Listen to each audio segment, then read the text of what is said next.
Assalamualaikum warahmatullahi wabarakatuh. Alhamdulillahirobbilalamin. Assalatu wassalamu ala asrofil anbiya'i wal mursalin wa ala alihi washabihi ajmain, amma ba'du. Yang terhormat kepada Bunda Dr. A.A. Saraswati MPD dan Bapak Sofyan Hendrayana SPD MPD selaku dosen pada mata kuliah Budaya Sunda. Dan tidak lupa teman-teman sekelas yang saya cintai dan juga saya banggakan. Puji syukur marilah kita panjatkan kehadirat Allah SWT atas rahmat dan karunia-Nya berupa kesehatan yang Allah berikan, sehingga kita bisa melaksanakan perkuliahan pada pertemuan kali ini. Tak lupa juga salawat serta salam semoga tetap tercurahkan kepada junjungan kita Nabi Muhammad SAW. Pada pertemuan hari ini, saya Siti Nuraisyah dengan nomor PM 20506004 selaku moderator yang akan memandu jalannya kegiatan presentasi kelompok 5. Adapun materi yang akan disampaikan oleh kelompok 5 yaitu mengenai seni budaya Sunda. Sebelum presentasi dimulai, saya akan memperkenalkan anggota kelompok 5 terlebih dahulu.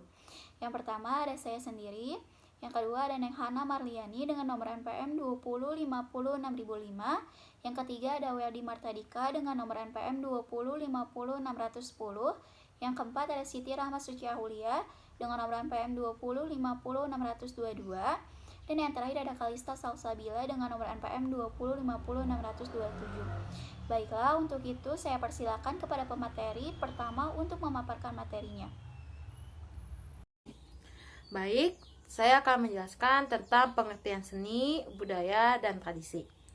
Istilah seni atau art dalam bahasa Inggris umumnya hanya dihubungkan dengan bagian seni yang ditandai dengan istilah plastik atau visual seni rupa. Akan tetapi sebenarnya terdapat sifat-sifat umum yang dapat diperuntukkan bagi semua cabang seni, musik, drama, maupun sastra. Selanjutnya yaitu budaya.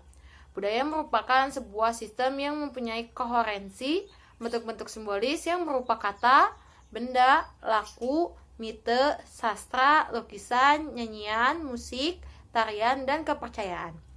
Memiliki kaitan erat dengan konsep-konsep, epistemologi, dan sistem pengetahuan masyarakat.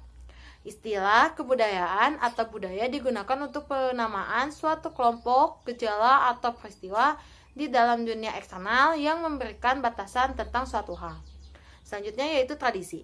Tradisi, bisa dikatakan tradisi itu apabila sesuatu hal telah tersedia di masyarakat, berasal dari masyarakat sebelumnya, yaitu telah mengalami penerusan turun-temurun antar generasi. Perwujudan tradisi dapat berupa barang, jasa, atau perpaduan antara keduanya. Baik, selanjutnya adalah budaya Sunda. Kebudayaan Sunda adalah kebudayaan yang hidup, tumbuh, dan berkembang di kalangan orang Sunda yang pada umumnya berdomisili di Tanah Sunda. Wilayah mukim masyarakat pendukung kebudayaan Sunda adalah di Provinsi Jawa Barat dan Banten. Masyarakat Sunda pada awalnya memiliki budaya huma dalam mata pencahariannya. Kemudian sejalan dengan perkembangannya zaman, mata pencarian mereka beralih pada bertani. Oleh sebab itu, padi menjadi sangat penting dalam kehidupan masyarakat. Untuk pemateri selanjutnya saya persilahkan. Perkenalkan, nama saya Neng Hana Marliani Suwandar dengan NPM 2050605. Selanjutnya saya akan menjelaskan mengenai kebudayaan Sunda. Dibagi menjadi 5. Yang pertama, sistem kepercayaan. Hampir semua orang Sunda beragama Islam, hanya sebagian kecil yang tidak beragama Islam. Di antaranya orang-orang Baduy yang tinggal di Banten, tetapi juga ada yang beragama Katolik, Kristen, Hindu, Buddha. Praktek-praktek sinkretisme dan mistik masih dilakukan.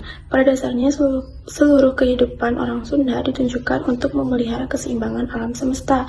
Keseimbangan magis dipertahankan dengan upacara-upacara adat, sedangkan keseimbangan sosial dipertahankan dengan kegiatan saling memberi atau gotong royong. Hal yang menarik dalam kepercayaan Sunda adalah lakon pantun Lutung Kasarung, salah satu tokoh budaya mereka yang percaya adanya Allah yang tunggal atau Guru yang tunggal yang menitiskan sebagian kecil dirinya ke dalam dunia untuk memelihara kehidupan manusia, atau titisan Allah ini disebut dewata. Ini mungkin bisa menjadi jembatan untuk mengkomunikasikan kabar baik kepada mereka. Yang kedua, ada mata pencaharian. Suku Sunda umumnya hidup bercocok tanam. Kebanyakan tidak suka merantau atau hidup berpisah dengan orang-orang sekerabatnya.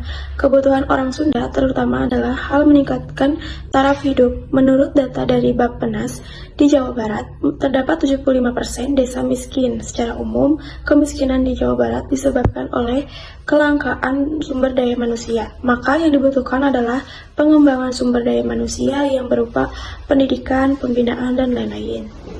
Selanjutnya yang ketiga, kesenian. Kirap helaran atau yang disebut sisingaan adalah suatu jenis kesenian tradisional atau seni pertunjukan rakyat yang dilakukan dengan arak-arak dalam bentuk helaran.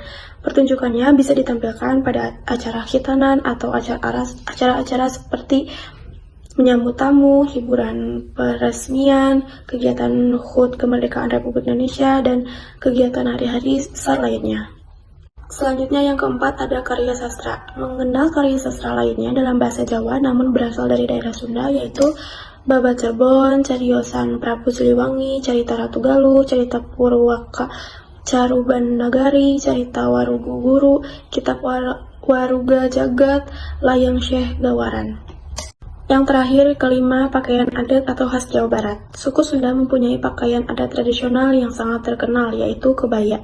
Kebaya merupakan pakaian khas Jawa Barat yang sangat terkenal, sehingga kini kebaya bukan hanya menjadi pakaian khas Sunda. Selanjutnya ada kesenian Sunda. Kesenian yang hidup di Tatar Sunda sangat beraneka ragam. Hal ini menunjukkan bahwa kreativitas masyarakat sudah cukup tinggi dan kreativitas tersebut terjadi sepanjang masa. Dengan demikian, dinamika kehidupan kesenian di Tatar Sunda sangat dinamis. Kesenian di Tatar Sunda yang ada dewasa ini beberapa di antaranya sudah sangat tua. Hal ini menunjukkan betapa kuat akar budaya orang Sunda dalam berkesenian. Kesenian Sunda yang pada awalnya berfungsi ritual diantaranya adalah tarawangsa atau jentrang di Sumedang dan di Tasikmalaya, ronggeng gunung, ketuk tilu di Priangan, ronggeng bugis di Indramayu, wayang kulit, dan lain-lain. Kesenian Sunda yang berfungsi sebagai hiburan pribadi diantaranya tayuban, ketuk tilu, bajidoran, bangreng, donger, dan lain-lain. Untuk pemateri selanjutnya saya persilahkan. Baiklah, saya Waldi Mardadika. Di sini saya akan menjelaskan tentang kesenian bangreng.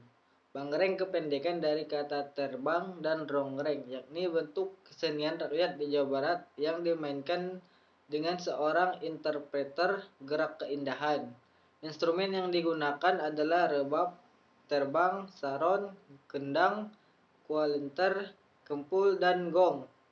Pada awalnya, kesenian ini lebih sering berfungsi sebagai sarana upacara ritual, tetapi perkembangan selanjutnya menuju pada fungsi seni sebagai fungsi hiburan atau tontonan.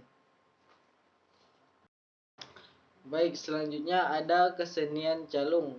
Calung adalah alat musik Sunda yang merupakan prototipe dari angklung. Berbeda dengan angklung yang dimainkan dengan cara digoyangkan, cara menabuh calung dengan memukul batang atau wilahan dari ruas-ruas atau tabung bambu yang tersusun menurut titi laras atau tangga nada. Jenis bambu untuk pembuatan calung kebanyakan dari awi wulung atau bambu hitam, namun ada pula yang dari awi temen atau bambu yang berwarna putih. Untuk pemateri selanjutnya saya persilahkan. Baik, terima kasih kepada moderator. Selanjutnya saya akan menjelaskan tentang jenis-jenis kesenian Jawa Barat. Yang pertama ada kesenian debus. Debus merupakan kesenian asli masyarakat Banten yang diciptakan pada abad ke-16, yaitu tepatnya pada masa pemerintahan Sultan Maulana Hasanuddin pada tahun 1532 sampai 1570.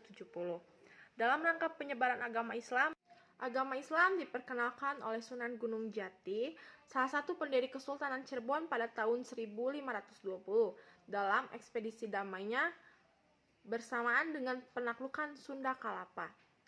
Sultan Ageng Tirtayasa pada tahun 1651 sampai 1682, debus difokuskan sebagai alat yang membangkitkan semangat para pejuang dalam melawan penjajahan Belanda.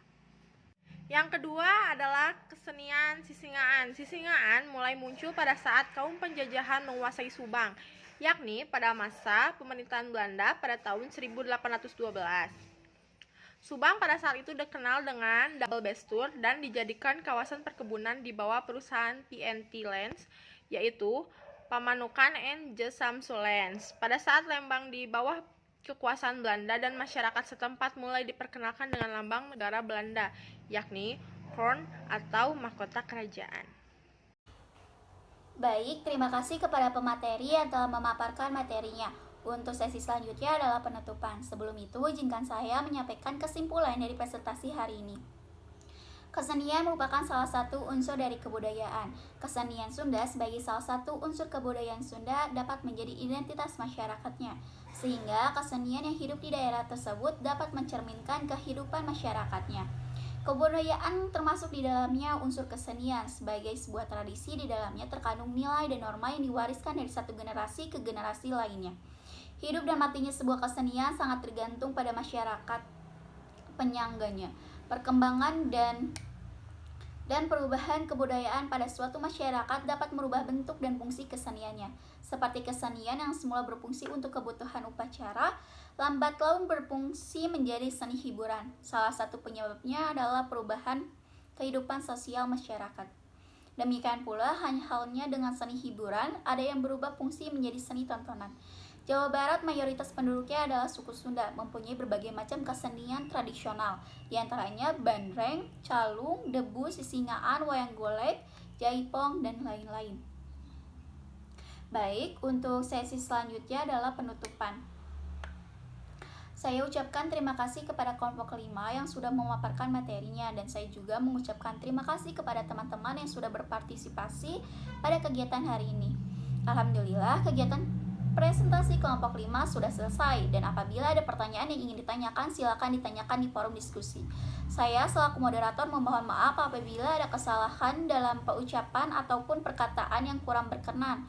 Mohon dimaafkan. Akhir kata dari saya, wassalamualaikum warahmatullahi wabarakatuh.